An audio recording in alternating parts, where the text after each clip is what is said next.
Retina के लिए पूरे वर्ल्ड में कोई सेपरेट इंस्टीट्यूट नहीं है, तो हम यहाँ खोलेंगे रेटिना का इंस्टीट्यूट। हम तो रेटिना के आदमी हैं। रेटिना से संबंधित बीमारी में सबसे जो अभी बहुत ज़रूरी है और बहुत बड़े रूप में आ रहा है वो डायबिटीज़ से रिलेटेड है। आप लोगों को मालूम होगा कि जो इंडिया है वो diabetes capital of the world है, ठीक है। सर ये रेटिना क्लास क्या उद्देश्य इसका है और क्या फायदा इससे आप लोगों को? ये जो हम ये कंटिन्यूइंग मेडिकल एजुकेशन प्रोग्राम बोलते हैं इसको। इसका मतलब ये होता है कि जो नेत्र के क्षेत्र में जो शिक्षा देने का जो सिस्टम है, तो उसको हम लोग कंटिन्यूइंग मेडिकल एजुकेशन बोलते हैं। उसमें जो है आपका सेमिनार आता है, उसमें आपका जो है लेक्चर आता है, उसमें टीचिंग आता है, उसमें रिसर्च आता है, ये सारा आता है। तो ये जो हमने आयोजन किया है ये खास करके रेटिना से संबंधित जो बीमारियां होती हैं तो उसके लिए है। उसमें नया क्या हो रहा है, उसमें जो इलाज करने का तरीका क्या है, उसमें जो है सबसे इफ़ेक्टिव दवा कौन सा है, और ये जो है जैसे रेटिना से संबंधित बीमारी में सबसे जो अभी बहुत ज़रूरी है और बहुत बड़े रूप में आ रहा है वो डायबिटीज़ से रिलेटेड है। आप लोगों को मालूम होगा कि जो इंडिया है वो diabetes capital of the world है, और उसके वजह से आँख में भी खराबी आती है, और ख़ास करके रेटिना में। जब रेटिना में खराबी आती है तो रोशनी चली जाती है।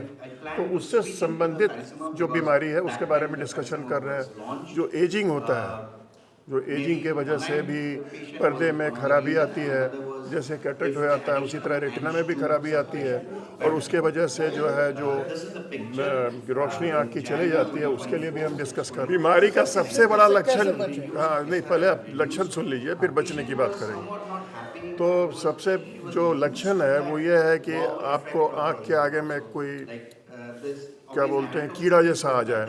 कीड़ा मतलब कि एक दो नहीं, अचानक बहुत सारा कीड़ा आ जाए। इसका मतलब है कि आँख के अंदर में या तो खून आ गया है, या फिर जो है कुछ इस तरह का हुआ है आँख के अंदर में जिसके पर्दे के ऊपर में खिंचाव आया है।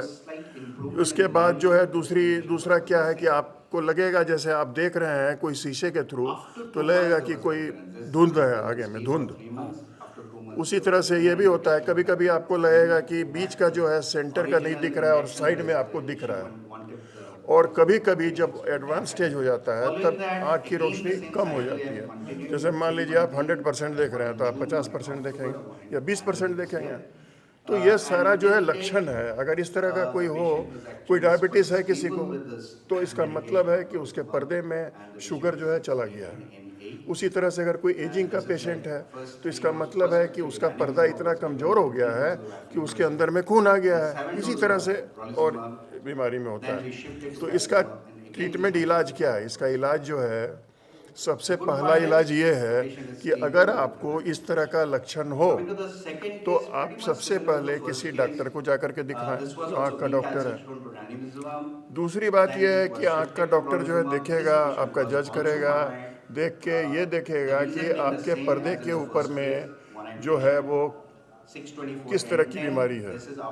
मान लीजिए खून आ गया, या नई खून की नली बन गई, या पर्दे के बीच में पानी आ गया, या पर्दे के बीच में खून आ गया। अगर डॉक्टर देखेगा तो उसमें ये जो हम लोग कर रहे हैं आयोजन, ये बहुत कारगर होता है। इंजेक्शन लगता है आजकल, उसको हम लोग बोलते हैं anti VEGF injection. Anti VEGF injection का मतलब ये होता है कि आँख के अंदर में जो खून की नली है जो फटी है वो बंद हो जाती है, और जो खून पड़ा रहता है पर्दे के ऊपर में वो धीरे धीरे निकल जाता है। तो ये है इसका, तो उस पर हम लोग डिस्कस कर रहे हैं। बहुत तरह का ये जो इंजेक्शन है आँख के अंदर में जो पड़ता है, बहुत तरह का इंजेक्शन है। अखंड ज्योति का सर संकल्प क्या है इस तरह के आयोजनों का? हमारा संकल्प ये है कि हम यहाँ पर जो है वो इस चीज़ को, क्योंकि यहाँ पे मटेरियल बहुत है हमारे पास, हम यहाँ पर जो है लगातार इस तरह का आयोजन करते रहेंगे, CME करते रहेंगे, और इससे क्या होगा कि लोगों में जो है ज्ञान बढ़ेगा, लोग जानेंगे, अच्छा इलाज, बेहतर इलाज करेंगे, बेहतर जांच करेंगे। तो ये हम लोग का ये है, ये हर 3 महीने पे होगा ही। हर 3 महीने पे हमने 1 साल के लिए बना दिया है। इसके अलावा जो है हम लोग यहाँ विजिटिंग प्रोफेसर का जो है वो भी कर रहे हैं कि महीने में 1 बार विजिटिंग प्रोफेसर का यहाँ पे होगा। और भी बहुत सारा चीज़ है कि रेटिना के लिए पूरे वर्ल्ड में कोई सेपरेट इंस्टीट्यूट नहीं है, तो हम यहाँ खोलेंगे रेटिना का इंस्टीट्यूट। हम तो रेटिना के आदमी हैं, तो वो है।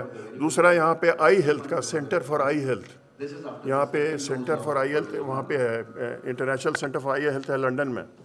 उसके तर्ज पे यहाँ पे हम लोग एक सेंटर फॉर आई हेल्थ खोलने वाले हैं, और वो Asian centre for I health वो भी है। इस तरह का बहुत सारी प्लानिंग हमने किया है। मेरी इच्छा ये है कि ये जगह जो है एक इंटरनेशनल एकेडमिक हब के रूप में इसको हम लोग विकसित करना चाहते हैं। यही है।